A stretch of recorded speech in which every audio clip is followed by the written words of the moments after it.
announcement for this area. Where's Doc at? Right here. His door's locked. Can you imagine? Having an emergency staff meeting. Emergency meeting. Come on. I need everybody to play. Let everybody come. Is everybody here? Hello? Yeah. Listen, I am not starting over. That's not the way this shit works. I've been dropping hits for 25 years. I'm not going to go backwards and not be played on Kiss, not be played on this one, the Latino, the country station, all of that shit. I'm not starting over because you know why? I'm not fucking leaving. I'm not fucking leaving.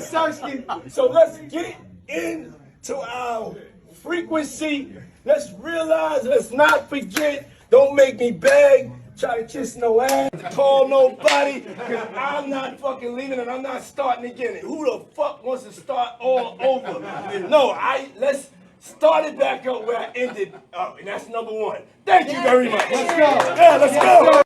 Diddy didn't play anything. So Diddy could literally tell you, yo, I remember the first time I was working on something for Diddy, I did the Total No One Else remix with Foxy Brown, Little Kim, and Da Brat. And I remember the first time I did that with him, I went to go lay my hands down to play the chord. He said, no, I only want you to use 3 fingers. And I was like, what? Because I'm used to playing chords with he's like, only 3 fingers. Because in his mind, that's simplistic to him. Wow. Right? So even though he didn't play, he knew exactly what it was he wanted to hear. And that also taught me something. What it taught me was you don't have to be a keyboard player to be a producer. So a lot of times when I was a kid, I read the credits and I thought whoever did the keys was the producer, but that's not the case. That's why if you look at the Winans' first album was produced by Bill Maxwell. Bill Maxwell was a drummer, but he produced the Winans' first album. Yeah. You understand what I'm saying? So I started to learn what a producer's job and role was. And so Diddy, I always tell people like, yo, Diddy can't play, I say, yeah, but all his records have the same similar sound. So he knew how to get that sound out of all the producers that he worked with. He knew how to get that bad boy sound out of it.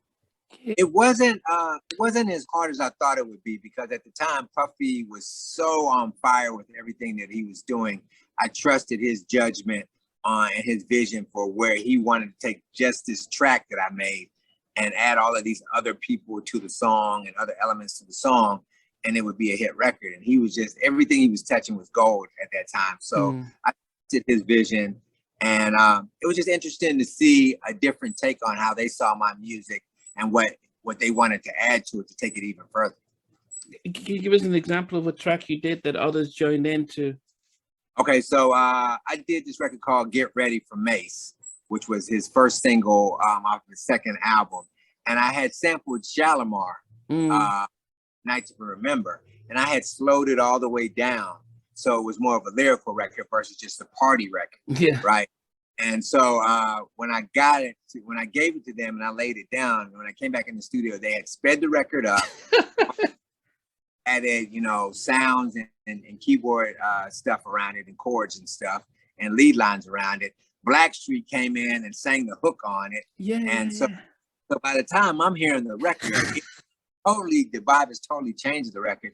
But I understood, like, if you can get your record played on the dance floor, then you can get your music out there. Everybody can hear it more often than just, buying the CD. So the fact that he took it from just a slow lyrical version of the song and speeding it up where you could actually dance to it, now it changes the whole view of how big the record can be, because now you can play it in the party. And so just understanding his vision and what he had for the record, even putting Blackstreet on there to sing that classic hook by Shalimar, and reminding people of how big that record was and how big Blackstreet was at that time. So just understanding how to add those certain elements to make it a hit record versus just a song on an album, I mean, it's the lead single of his second album, so it's always going to be a big hit. But when he's bringing in Blackstreet and doing this, do you get involved with that part, or No, but the thing about Puffy, once you lay your part down, you just kind of turn it over to him, and he just does his thing and brings in the right people. So I trusted him. I was hearing all the music they were creating at that time, so I knew my music was in good hands, and he could take the vision further than where I had already just taken it. Did you still get the producer credits as the main producer on that, or how does?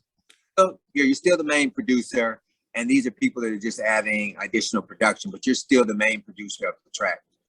Wow. Okay. I mean, so that's.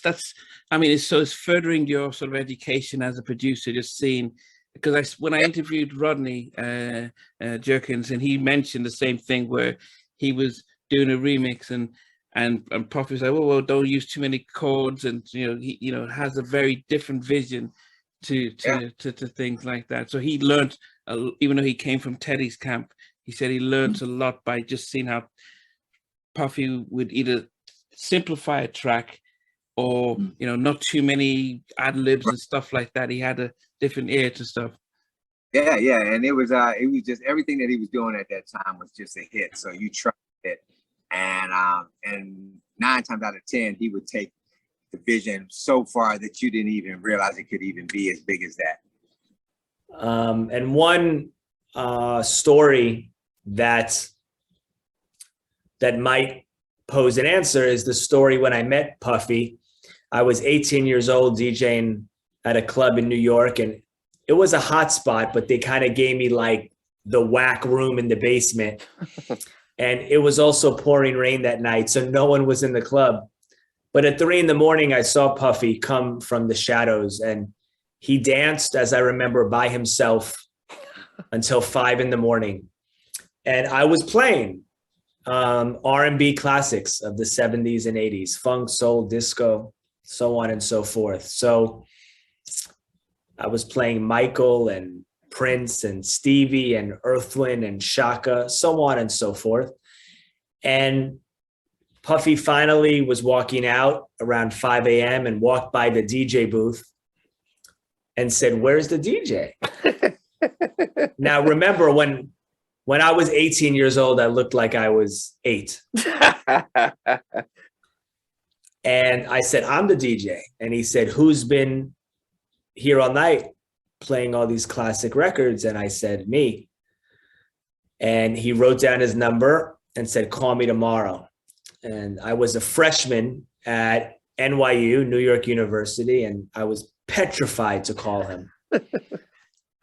And I finally had the confidence to call, and it went straight to voicemail. It said, "God is the greatest, beep."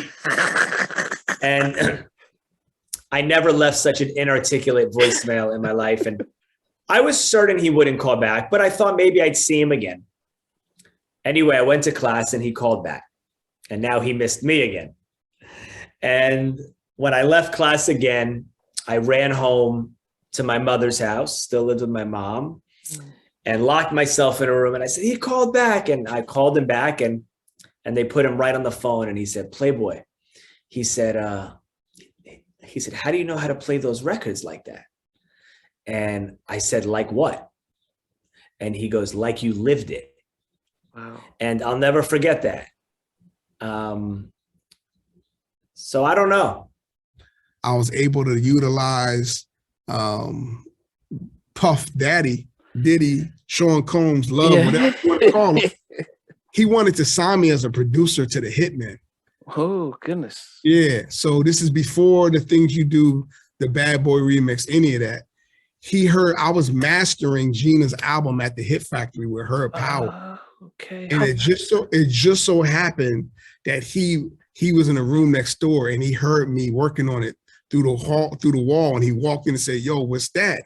And Herb was like, "Yo, this is Kid and his artist." So he's like, "Yo, I'm picking you up tomorrow." So he picked me up the next day and literally was trying to get me to sign to become one of the Hitmen with Stevie J and Chucky and everybody on that team. So what I did was utilize that relationship and was like, yo, because at that time, Puff was the remix king in New York. Yeah. So I was like, yo, I got this artist, we got this record. What if you did a remix? And he was like, I thought he was just gonna shoot me down. Because he was working with all these big artists, and she was like brand new. She didn't even have an album. We didn't have a song out yet. And he was like, yeah, let's do it. So I'm like, yo, Gina, I got Puff. And then nobody knew who Missy was. But, you know, like you had to really be like deep in it to know like, you know, Missy was like part of this girl group that was signed to Devontae. Yeah, you know what I mean? yeah. She stood out, right? And so next thing you know, Puff was like, yo, I'm gonna put this girl Missy on it. And everything just happened. It just like was like, and it was funny because I remember like, it was funny. I go back to like when we were doing the things you do to the Bad Boy remix, right? Which was super dope. Cause I remember walking in, Puff had 3 studios, right? In the middle, the two big studios, and then he had a little small room. And the little small room in the middle is where he got all his samples from. It was just a record player and speakers. So I walked in and he was like, all right, we're gonna work on this remix for Gina. And he was like, he was playing like records that he thought was hot samples. And I was listening and I was like, nah. And then he went to play one and then he stopped himself from playing it. I was like, no, play that one. Play that one. And then he's like, nah, I'm saving that for something else. I was like, no, play that, Puff, play it. And it was the boom, dong, dong. It was the sample, the Bob James sample or whatever, right? And that's I was like, nah, we gotta have that one, Puff. We gotta have that one. And I convinced him to give us that particular break beat. And then we went in the studio and we just started laying the keys down and you know, getting it going. And the funny thing is, was like, Gina really, if you listen, like she really sings on every song, but then Puff wanted her to like dumb down her voice. So he was just like, I don't want to hear any vibrato. Oh. She was a little frustrated in the beginning when she first was recording because she was like, you know, that's not how I sing. You know, but Puff also, he has his genius. Yeah. And, you know, and you respect his genius, and his genius was, you got all the riffs and you got all of that on all the records that Rodney played me, but I want you to just be simple. I want this to be the jam in the clubs where it's like, you know, everybody can sing along. And if you listen to that hook, it's just like, he took from the original, he took half of the hook and made it repeat, right? That's what he did. And he made her sing it very just monotone, not a lot of like vibrato at all. I think every time she tried to add vibrato, he's like, no vibrato, every single time. Wow. Every single time. So that's how that came about, man. And it's just like, and that was a moment. You got to understand, like, that was a moment for Gina, for myself, for the whole South Jersey, because Gina was from South Jersey too. Yeah. So Gina was putting South Jersey on the map. You know what I mean? We ain't never had an artist come from South Jersey like that. So, and that song was rocking the clubs and radio like nonstop. So, you know, that was an incredible moment, man. I just blessed to even. Ladies and gentlemen, boys and girls around the world, we're gonna show you how we produce a smash from scratch, starting now. Niggas can't get in the car, drive down the block. They're gonna tear this shit up. And they're gonna have to be a motherfucking love soundtrack for that shit. There's gonna be a lot of motherfucking revolutionary babies made. And a lot of motherfucking war dance celebrating motherfucking victims. When I walked in here, I didn't understand what they meant by the frequency. But, you know, everybody's vibe when you go into the different rooms is different. And that's really what frequencies are. Smoke one to it, I'll show you what I like, don't like. We keep on going back and forth, making it great though. But you understand the instructions very well, and it's feeling right though, you know what I'm saying? It's you know, different tones and different feelings and different vibes just coming from different people. And when you go into that place, you feel whatever the room feels. And I think that that's probably been one of the most amazing things about this place, is that wherever you go in the rooms that you go in, you feel how the room feels. You know what I'm saying? Hey everyone, I want to thank you for being part of Halftime Chats. This new update is really about our membership, and I'm really excited to be able to fully launch the membership page. There will be things like full interviews from day one. As soon as the interview drops, you get access to it without any ads on it. There'll be some exclusive member-only videos that will just be some behind-the-scenes stuff and some other things that we will never be broadcast.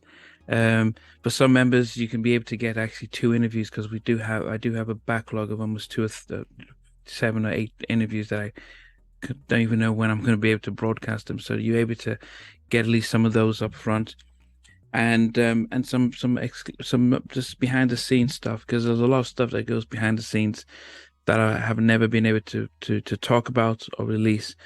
For everyone else, you know, the videos will still be the same over a week or a week and a half or 2 weeks, depending on how long it is. So everything stays the same. The polls stay the same. The community chats, the community stuff stays the same.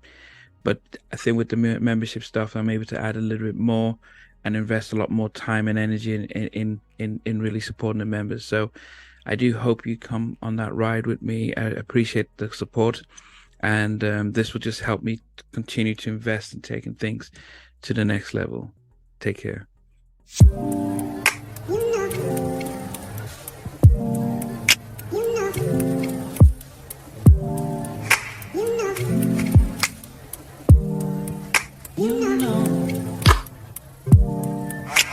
I begin to